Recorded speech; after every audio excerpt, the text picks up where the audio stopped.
Okay, this is going to be a video about the syllabus for Earth and Environmental Science. So I'll tell you a little bit about the class itself.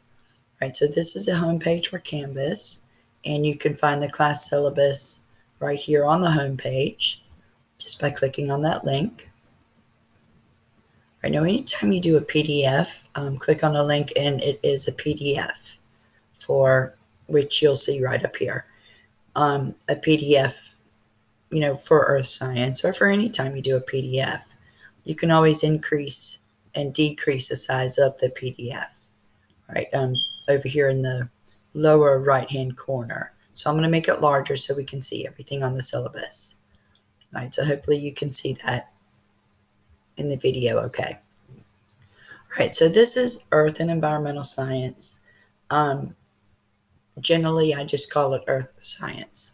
Right, so it is in room C116, and that is downstairs, right, on the C Hall, which is kind of known as the history hall. All your history courses will be on that hall as well. Okay, there is a school phone number on the syllabus if you need to call the school. The extension for the classroom is 3116. Okay, there's my email, which you can email me at any time. All right, so for Earth Science, it's a blend of many different sciences, including chemistry, geology, hydrology, meteorology, and ecology. Right, now, using information from these branches of science, we'll study the processes that change our planet. Some of these changes take place in a matter of seconds, others take millions of years to occur. Right, the goal of this course is to try to understand what makes life possible on Earth and how human activities affect those natural processes. Right, so our learning goals and all of our lessons are based on the North Carolina Essential Standards for Earth and Science. And you can find a link to that on the homepage, what the actual standards are, and it'll give you a brief description.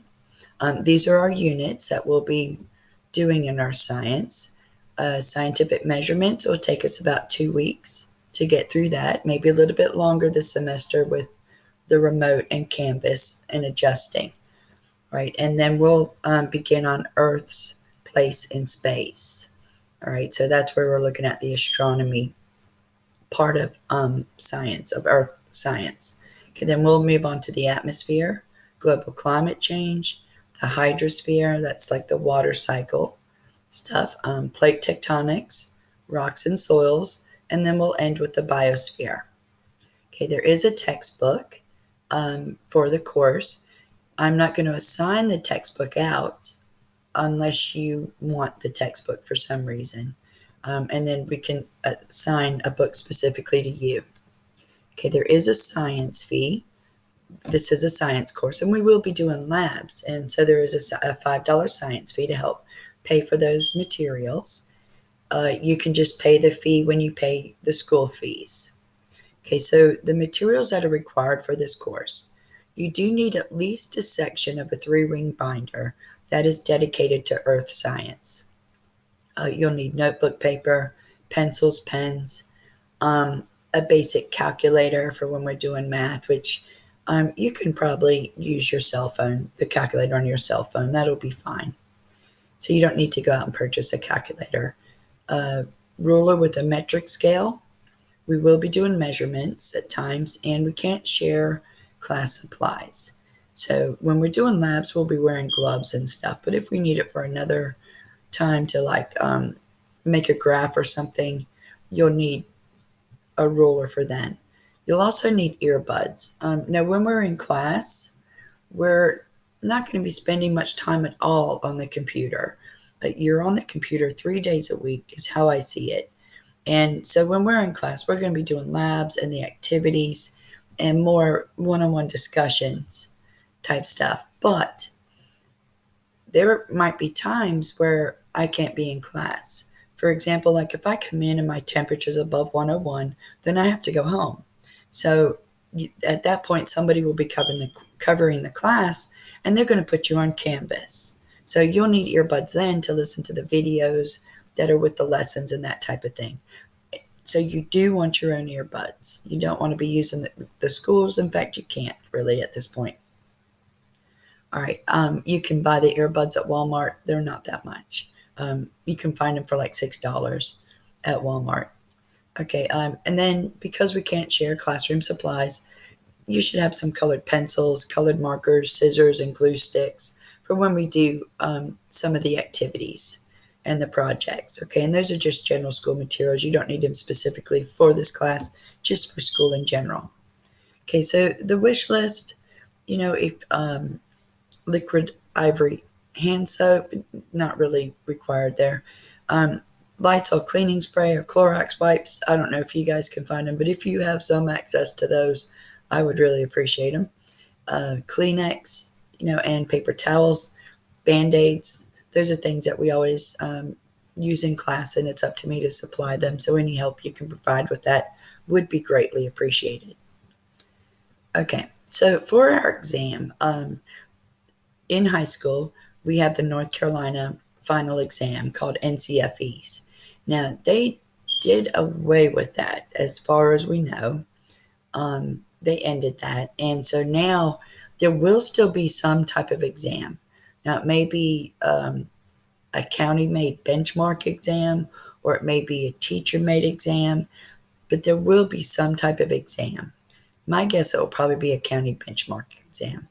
But right now, the county has not determined what we're doing with the exam yet. So that's still left in the air. Okay, so for classroom and remote learning with Canvas. So I've designed this class, or designing it, so that the lessons in Canvas mirror the lessons in the classroom. All right, the only difference is that when you're learning remotely, you'll be completing the lessons and submitting the work online. Right, and there is another difference in that the class will be flipped. All right, and so between A and B day. Fully remote, you're a little bit different. Everything's going to be obviously remote. All right, so say you're on A day, you'll come in Monday and Tuesday, and you'll be doing the labs and the activities in class. Meanwhile, if you're on B day, on Monday and Tuesday, you'll be doing lessons remotely. Okay, on Wednesday, everybody will be remote. When Thursday and Friday, the A group students will be then doing the lessons remotely that the B group students did on Monday, Tuesday, and possibly Wednesday. All right. On Thursday and Friday, the B group will be in the classroom doing those labs and hands-on activities in the classroom. So we've just flipped it. If you're in class, you're doing the labs and hands-on activities. If you're remote, you're doing the lessons online. You're not doing anything different. You're just doing them on different days. The full remote, you'll be doing all the remote lessons just like all the other students do. And then there's on Friday, it's ACT prep day for full remote students. And that will help you. It should help you with your high school math and English and science, but it will help you prepare for an ACT exam you need to take your junior year. It will also help you with the exam you'll take your sophomore year called the Plan, which is just a pre-ACT test. Okay. The grades in Canvas will be in points, not percentages. Right, and that's because Canvas assigns the grades in points. Right, and so I went ahead and embraced that, and each day your lesson will be worth 100 points, which I will change over to percentage. It's pretty easy. Say you earn 85 points, then it'll be 85% that will be put into Power School. Power School will all be in percentages. Okay. We'll go over that a bit when we go over the lessons in Canvas in the next video. Okay, so in Power School, your grades are weighted, right? And this is to reflect the different levels of difficulty, as well as to ensure that students are held accountable for not just completing assignments, but for also actually learning the required concepts. Right, and so tests are weighted more. So they're 40% of your grade, of your total grade. So of all the grades that you submit through the semester, tests are weighted 40%. And there's not as many tests as there are classwork assignments, right? And so they do count a lot, right? But if you're a poor test taker, you have these vocabulary quizzes, which are worth 30%, which can help be used to boost your grade. Every unit, you'll have at least one Quizlet available to you at the beginning of the unit and throughout the whole unit. And then right before the end of the unit, you will take a vocabulary quiz. And the vocabulary quiz will be based exactly upon that Quizlet. So it'll be the terms and the exact definitions that are in Quizlet, right? And so all you have to do is study that Quizlet. And then you should do well on that vocabulary quiz, and that will help boost your grade if you do poorly on these tests. Okay, all the classwork that you do, all the daily lessons, that'll be in these in that classwork assignment, as well as labs in class and hands-on activities. And they're worth 30% of your grade. All right, tardy policy. We do have tardy policy at the school, of course. You will be marked tardy, and administrators will talk to you if you go over a certain amount of tardies. There's no restroom passes given between the first and last 10 minutes of class. We need to clear out the hallways. If you need to use the restroom, just raise your hand and ask, and you can use the restroom without any problem. The restroom is not a cell phone booth, whatever. So you'll need to leave your cell phone behind the restroom. Use that restroom break for a restroom break. Okay, so lab safety. Anytime we're doing lab, there's always, a safety issue. There could be substances that are damaging to you or to your clothes. There also could be materials we're working with that may be breakable glass, anything like that. And so lab safety is always a concern, and there is never any horseplay allowed during labs. You're doing a lab. If you want to do the lab, then do the lab. It's not time to just play around, okay? So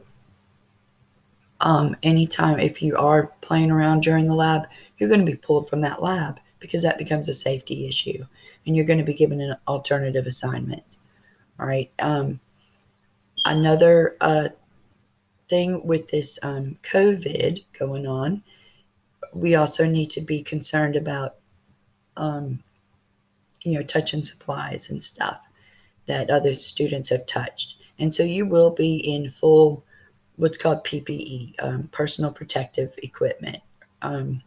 You'll be wearing goggles, gloves, a lab coat, or an apron over your clothes to protect your clothes and stuff when you're doing a lab. Okay.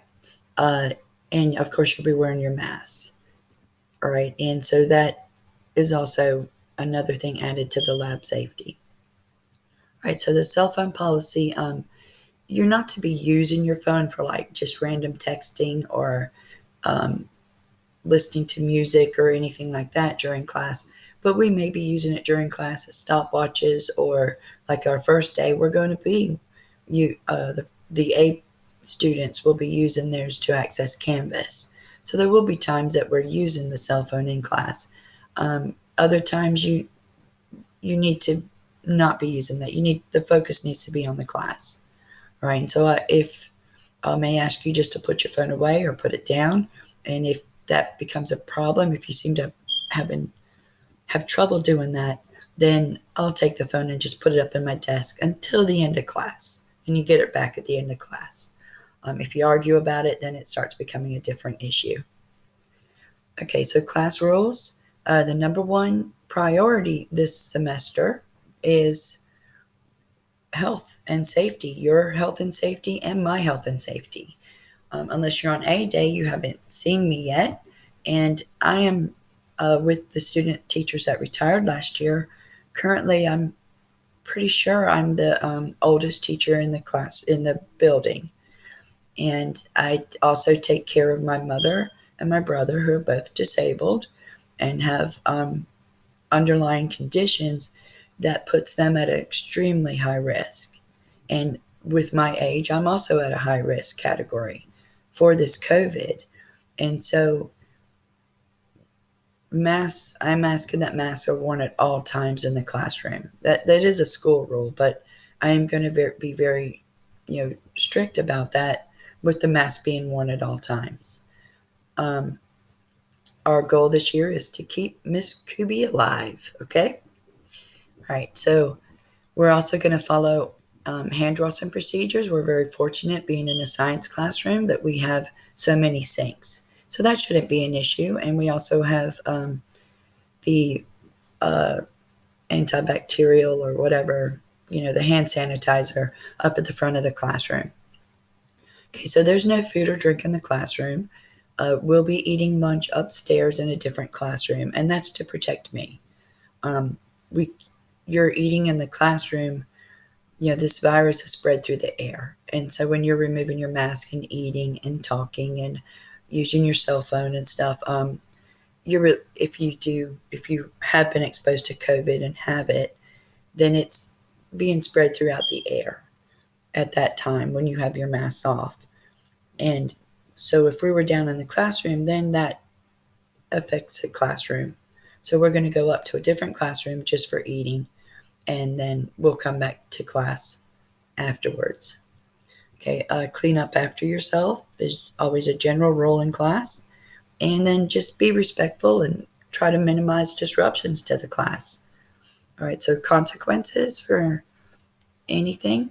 Um, any students not following the required safety procedures will be referred to an administrator for them to speak with you about it.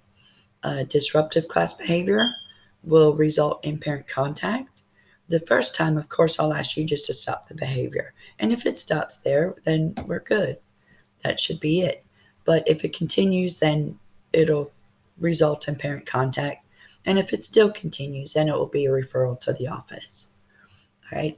For contacting me, the best form of contact for me is always by email.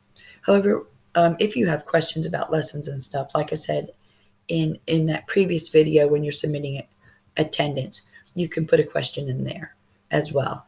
And when we meet in class and I get to meet you in person, I would like to talk with you about what ways you've found worked best for you from the teachers' different ways of contacting you. I know that there's Remind and Google Voice and other things like that. And I would just like to I would like to hear from students before I adopt one of those into the class to see which ones you think work best. Okay, but for the email, I do check my email on a constant basis and I will respond as soon as possible. So I won't be able to respond during class, but I will respond within the day for sure. Okay? Right, so that's it on the syllabus.